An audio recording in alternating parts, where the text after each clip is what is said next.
सुतजलधिपारिकेभ्यः सुपरमतेव भावना पटुमतेभ्यः सुचरितपूर्णदेभ्यो नमो गुरुभ्यो गुरुभ्यः छत्तीस गुण सम पंचविहाचारकरण संदर्शे शिष्यानुग्रह कुशले धम्माये सदा वंदे गुरुभक्ति संयमेन तरन्ति संसार सायरं घोरं छिन्नन्ति अट्टकम्मं जम्मं मरणं न पावयन्ति हे नित्यं व्रतमंत्र होम निरता ध्यानाग्नि षट्कर्वाभेतास्तपोधर्धना साधु क्रिया साधुः शील प्रावरणा गुण प्रहरणा चंद्राकृते ज्योतिका मोक्षद्वार कपाट फाट नवटः प्रीणन्तु साधुः गुरुवापान्तनो नित्यं ज्ञान दर्शन नायकः चारित्राणो गंभीरा मोक्ष मार्गोपदेशकः इच्छाई भंते आर्य भक्ति का शुभ को तुषारोचिम शमुनान समदंसन समचर्जुत्ताणम पंचविहाचारणम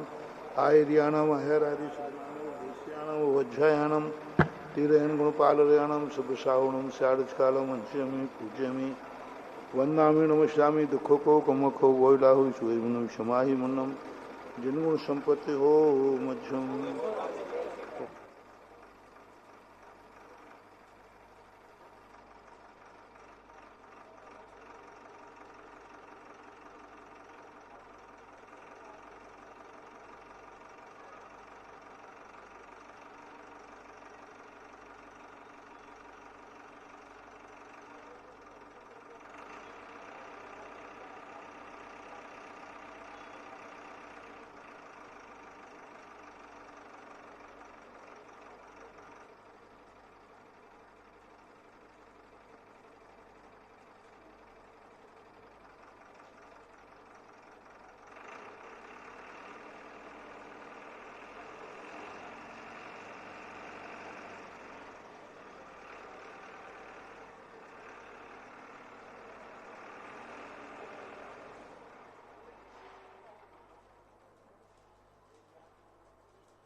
भारतीय संस्कृति और श्रवण संस्कृति की इतिहास को बताता हुआ यह बहरीवन प्राचीन कालीन का अक्षय क्षेत्र कैम्बूर पहाड़ी पर स्थित, जहां पर असीम कालीन शांतिनाथ भक्तांबर विधान प्रारंभ हो चुका है और जिज्ञासा समाधान के लिए और जो भी इसमें भाग लेना चाहे विधान में अपना पता मोबाइल नंबर सहित भेजें 9584543368 95 845 433 68। और आज की जिज्ञासा समाधान के लिए सागर के नगर गौरव पूज्य मुनि श्री पदम सागर जी।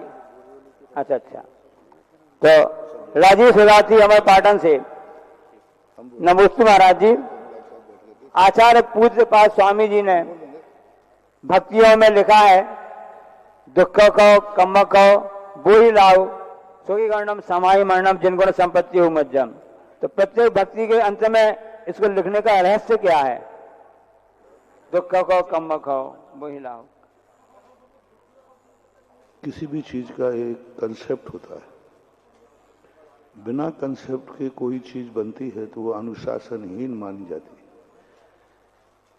एक जैसे हर चीज का नियम है, युद्ध के भी पहले नियम थे, भक्ति का एक नियम है।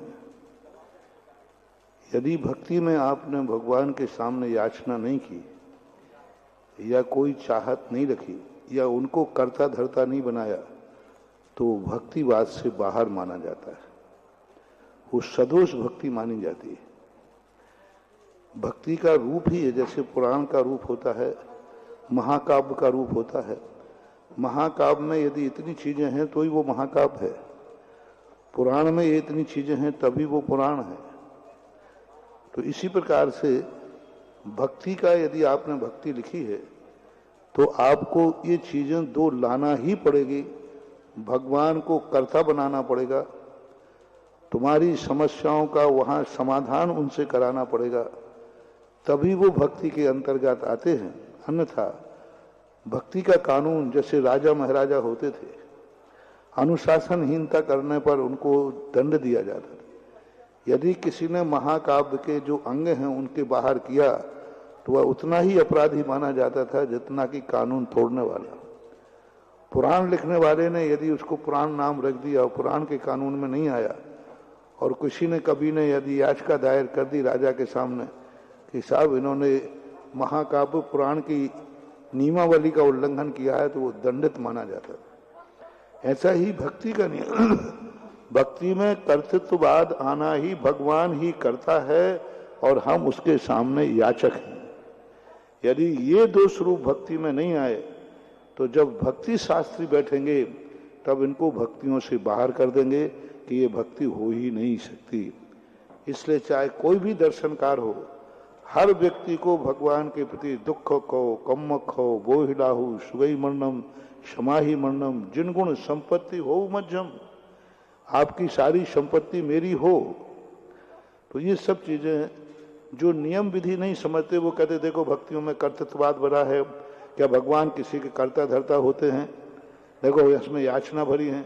उन अज्ञानी को यही पता नहीं है कि कविता का कानून क्या होता है। इसलिए सब कई लोग कहते प्रथमान में क्या श्रृंगार रस भरा हुआ है, प्रकृति का रस भरा हुआ है, पहाड़ का रस भरा, नदी नालों का रस भरा। अरे यदि वो ये रस नहीं भरते तो राजा द्वारा वो लेखक दंडित माना जाता, पुराण नाम नहीं दे सकते आप। यदि आप प्रकृति वर्णन, रस अलंकार का वर्णन, नक्सिक वर्णन नहीं करेंगे तो राजा के द्वारा दंडित किया जा सकता था। इसलिए वो महाकाव्य पुराण का नियम है कि प्रकृति सौंदर्य, प्रकृति वर्णन आदि करना ही पड़ेगा। तो ये जो नियम नहीं जानते हैं वे लोग इसकी उपेक्षा करते हैं कि इसे क्या लिखने की जरूरत थी, पुराण में क्या श्रृंगार रस लिखने की जरूरत थी, क्या इस प्रकार। तो ये सब चीजें अनिवार्य हैं, यही है, ये नियम समझना चाहिए, ऐसा मानते हैं। राजेंद्र